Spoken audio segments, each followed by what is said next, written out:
Naku po, nagkabistuhan na at meron palang troll farm ang gumalaw noong panahon ng kampanya ng eleksyon 2025. At ito po ay upang siraan si Vice President Sara Duterte at purihin naman si Pangulong Marcos Jr. So ito ho mga kababayan at nagkabistuhan na dahil sa ito ho, meron pong isang ito hong Open AI ay na kung saan ay kanilang ibinan o pinagbawalan. Ito hong Open AI ay ito pong United States based company. Ito po ay nakabase po sa Amerika na kung saan sila po ang nasa likod ng Generative Artificial Intelligence Chatbot ChatGPT. Yun ho mga kababayan, dahil sa meron po sila natuklasan na may mga account na kung saan ay nakabase po dito po sa Pilipinas at grabe po yung paggamit ng napakarami ho ng mga social media comments na kung saan ay pumapabor kay Pangulong Bongbong Marcos Jr. at bumabatikos naman o naninira kay Vice Presidente Sara Duterte. So ito na ho, nagkabistuhan na dahil sa nagreklamo ito hong kumpanyang ito. At ito ho, pinangalanan po ng Billionaire News Channel na ito pong nag-iisang anak na lalaki ng ultra-billionaire na si Yossi Tanco. Ang sinasabing di umano'y nasa likod ng pro-Marcos at anti-Sara troll campaign. Yun ho, ang masakla po ito, kapaparalo daw lang po na pala ito, no? Ng Gold Stevie for Creative Person of the Year. Ito mga kababayan ang kwento. At ito hong si Joseph Agustin Jagger Tanco, yung nag-iisang anak na lalaki ng ultra-bilyonaryo na si Eusebio Yossi Tanco Jr. ay ngayon na nalalagay po sa sa balag ng alanganin dahil sa hinggil sa umano'y kanyang naging papel sa controversial na political influence operation sa nakarang kampanya po ng eleksyon. At ito hong si Jagger ay founder at president ng Com and Sense Incorporated na nakabase po dyan po sa Makati City. Isa pong PR firm na kung saan sila po ay talagang pinagbawalan ng Open AI para sa paggamit po ng ChatGPT para lumikha po ng mga fake TikTok and Facebook accounts. So maliwanag ho ito mga kababayan na ito hong troll farm na ito ay ginamit para daw i-promote ito pong si Pangulong Bongbong Marcos Jr. at atakehin naman o siraan, wasakin ito pong si VP Sara. At isa ho dyan sa siguro na nabalitaan nyo ito at kung kayo po nasa social media, yung yung pagiging Princess Fiona. So talagang winasak daw po, winakwak yung karakter ni VP Sara Duterte. Alam nyo ho mga kababayan, kahit na ginawa, nagkaroon po ng sinasabing troll farm na kung saan nagsagawa po sila ng operasyon laban po kay VP Sara Duterte, kahit paano panalo pa rin yung mga kandidato ng mga Duterte. Grabe ho, ang lakas po ng mga Duterte, no? Sa kabila ng ginawang sinasabing di umano'y operasyon, special ops dito po at meron ho mga TikTok, mga fake na TikTok accounts mga kababayan at mga Facebook accounts at para palakasin at pabanguhin at pagandahin ng imahe ni Pangulong Marcos Jr. at sa kabilang banda ay siraan at wasakin ito hong imahe ni VP Sara Duterte. So yan po, nagkabistuhan na ho ngayon at siguro maganda panoorin po ninyo ito hong report din ng Billionaire News Channel na kung saan ay kanilang pinangalanan nga ito hong negosyante na nasa likod di umano ng paninira laban po kay VP Sara Duterte. Ito, panoorin po ninyo Nabuking ang umano'y malisyosong paggamit ng ChatGPT ng PR firm ng anak ni ultra-bilyonaryo Yossi Tangco. Ang goal, siraan daw si VP Sara noong eleksyon. Yan ang agenda report ng ating Mojo, John Manalo. Na ng OpenAI ang Philippine ChatGPT accounts na napapabalitang ginagamit ang platform para mag-generate ng social media comments na pumupuri kay President Bongbong Marcos at tumutuligsa naman kay Vice President Sara Duterte. Sa report ng OpenAI na may pamagat na Disrupting Malicious Uses of AI, sinabi nito na may ChatGPT accounts na ginagamit ang kanilang AI platform para gumawa ng English at Taglish comments in bulk volumes. Ang mga nasabing comment, posted daw on TikTok and Facebook at nakapokus umano sa mga politikal at current events sa bansa, partikular na sa hidwaan ng Duterte at Marcos camps. Revelasyon din ng OpenAI, konektado ang aktibidad na ito sa Common Sense, na isang commercial marketing company sa bansa na nakabase sa Makati City. Ang founder at tumatayong CEO at president ng kumpanya, ang bilyonaryo na si Joseph Agustin Tangco, o mas kilala bilang Jager Tangco. Kilala rin si Tangco bilang pinakabatang board member ng Philippines First Insurance Company Incorporated. Naupo siya noong 2016. Siya rin ang president at CEO ng Maestro Holdings, Philippine Life Financial Assurance Corporation at PhilCare. Kasalukuyan din siyang kasapi ng Board of Directors ng STI Education System Holdings bilang Vice President for Investor Relations. Ulat ng OpenAI, ginamit umano ng theater actor o ang mga nasa likod ng comments ang ChatGPT para i-analyze ang social media post tungkol sa political events sa bansa, lalo na tungkol kay PBBM. Ginamit din nila ito para mag-suggest ng appropriate themes bilang reply sa mga nasabing post. Sunod naman nilang ginamit ang AI platform para mag-generate ng maiikling comment na kadalasang may 10 words na haba na naaayon sa proposed themes. ChatGPT din ang naging instrumento para makapag-generate ang theater actor ng PR pitches at statistical analysis na naging daan para mabuo ang 5 TikTok channel na pinopromote daw ang Pangulong Marcos. Tinawag ng OpenAI ang operasyon na ito bilang Operation High Five. Nagsimula raw mag-post ang 5 TikTok account na ito nitong mid-February. Sa Facebook naman, ang mga comment na mula sa nasabing operasyon ay madalas nakikita sa mga post at report ng iba't ibang news outlet. Posted din daw ito sa mga kagagawa lamang na Facebook account at madalas ay wala pang online friends. Ilan sa mga komento, patama o parinig kay VP Sara. Dahil dito, mas umiigting pa raw ang tensyon sa pagitan ng dalawang kampo. Wala pang komento o reaksyon ang Common Sense tungkol sa report ng OpenAI na unang nilabas noong June 5. Para sa agenda, Joan Manalo. Okay, maliwanag ho mga kababayan. Ako, nagkabukingan ho na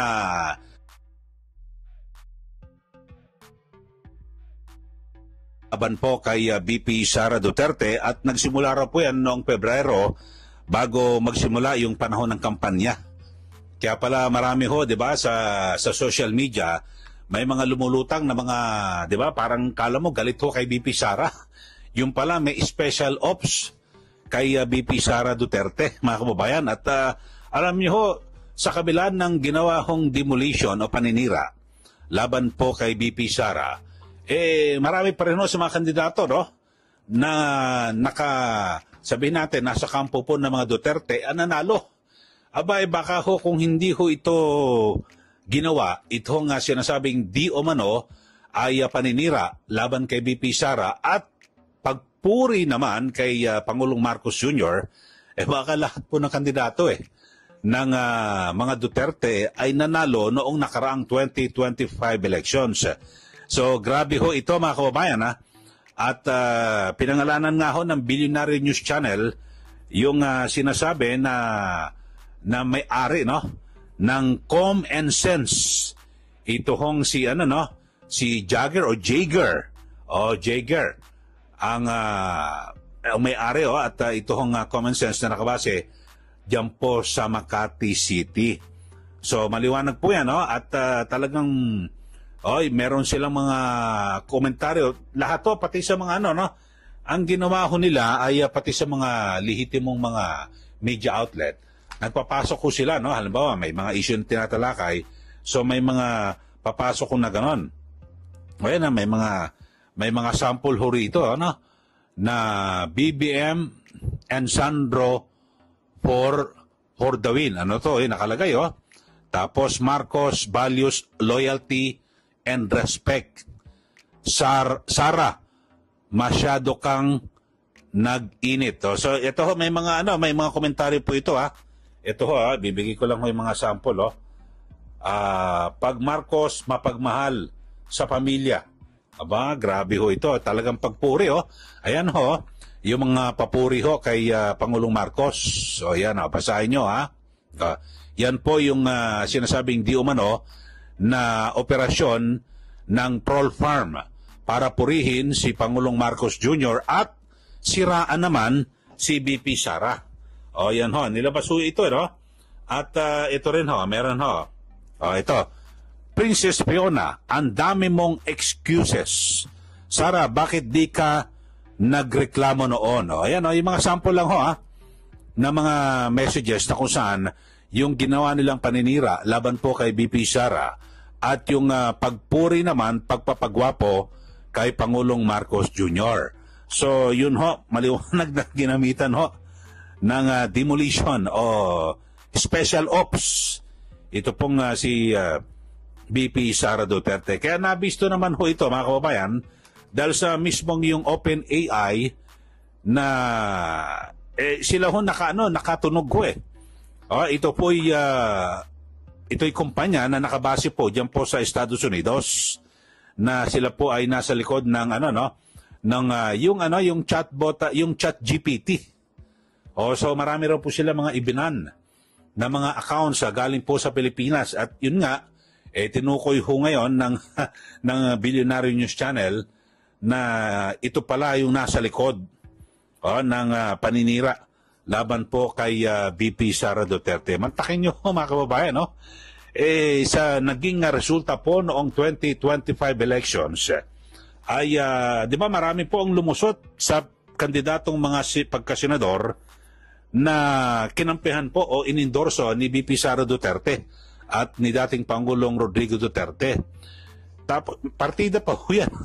Marami po pala, may mga ginawa pa palang paninira yung troll farm, di umano, no? Para ang ginawa, purihin si Pangulong Marcos Jr. at siraan si VP Sara. Yung kanilang pagpuri kay Pangulong Marcos, mukhang hindi umepekto. Kasi hindi po natinag yung mga botante at sa halip ay tuloy-tuloy na talagang ibinoto yung mga kandidato po na inendorso ni VP Sara Duterte. So yun po, maliwanag, talagang grabe yung politika dito po sa atin, mga kababayan, no? At talagang nagkabistuhan mismong sinabi VP Sara, siguradong hindi nila alam ito na gano'n na baka akala ho nila na talagang marami rin nung galit, no? Sa kanila. At na kung saan ay siyempre may mga lumalabas din ng mga survey na kung ano-ano na pinupuri ito pong si Pangulong Marcos Jr.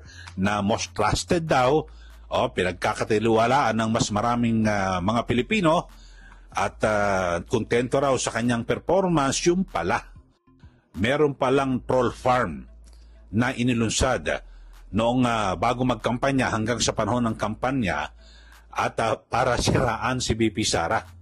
So siguro maganda magpaliwanag ho rito yung nasa sangkot na Com and Sense Incorporated na nakabase dyan po sa Makati City.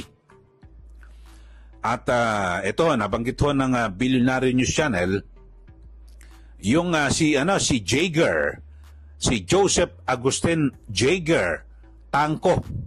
Ito po yung nag-iisang anak na lalaki ng ultra-bilyonaryo Eusebio Yossi Tanco Jr. Ayon. So, mayamang negosyante ho ito, mga kababayan, at pabor o pinapopogi ito pong si Pangulong Marcos Jr. Siguro, tingnan din ho siguro ito at ano ang pakinabang o baka naman may mga malalaking kontrata po ito sa ating gobyerno. So, mas maganda ho, matingnan din ho. At siyempre, alam niyo naman ho, yung mga ganyan, hindi naman kikilos ng basta-basta na wala silang sariling pakinabang, no, para po sa kanilang kumpanya o sa kanilang sarili, no? 'Di ba? Alangan naman magpagamit sila basta-basta. So, yun ho, Kaya pala ang dami mga TikTok ng kung ano, no, na tinitira si VP Sara, yung pala mga fake account pala iyon. Tapos may mga FB accounts na pinupuri itong si Pangulong Marcos Jr. So yan lang ho mga kababayan, at nagkabukingan siguro. Papatapos na ho, busy na po yung mga senador, no, sa sa impeachment ngayong 19th Congress, siguro sa 20th Congress. Maganda po ay imbestigahan po ito. Lalo na ho na magmumulat sa Duterte Black, para wag na po maulit sa susunod na eleksyon kasi hindi patas po ang laban, di po ba? Dapat ho mangampanya ko yun ng ayos at normal na kumbinsihin ang mga botante na kayo ay iboto. Hindi yung gagawa dito na may mga troll farm na yan para siraan yung isang kandidato at purihin naman yung isang personalidad, di po ba? So maganda, imbestigahan po ito ng Senado kasi malabo naman imbestigahan po ito ng NBI. Siyempre, kung imbestigahan po ng NBI, baka masibak naman yung NBI director dahil sa kapag inimbestigahan po ito na parang ito po ay pumapabor sa Pangulo at ito po ay paninira naman sa Vice Presidente. Pero dito ho, wala pong nag-invento rito Ito kusang nabuking dahil sa umalma at ibinan ng kumpanya na nakabase sa Estados Unidos, itong OpenAI, ito yung nakabase sa Estados Unidos po ito na sila po ang nasa likod ng chatbot ChatGPT.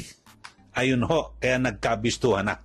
So yun ho, kayo ho, sa ating mga viewers, sa ating mga suki, ano ho masasabi niyo ho rito? Na meron palang nagsagawa ng operasyon o itong troll farm para siraan si VP Sara Duterte at purihin naman si Pangulong Marcos Jr. Kaya lang, sa kasamaang palad ay hindi ganon umepekto para mapabango ang pangalan ni PBBM dahil sa olat. So marami po sa kanya mga kandidato ang natalo diba, sa nakarang 2025 senatorial elections. So yun naman pala. Okay ho, ano masasabi nyo? Sana ho, dapat mga ganito, matigil ho yung mga ganyan dahil sa dapat patas po ang laban. Kawawa naman ho yung mga kababayan natin na walang pambayad sa troll farm. Yung mga kandidato na walang pondo para sa ganyan, di po ba? Dapat ho, yung tunay na credentials, yung tunay na talagang plataforma ng isang kandidato ang gugustuhin na mga botante, hindi dahil sa, siniraan sa social media, o kung ano, merong ganyang special ops, sana matigil na po yan. Okay, so sa mga kababayan ho natin na sumusubaybay dito po sa ating YouTube channel, baka hindi pa ako nakakapag-subscribe madalas ho kayo nanonood, mag-subscribe na po.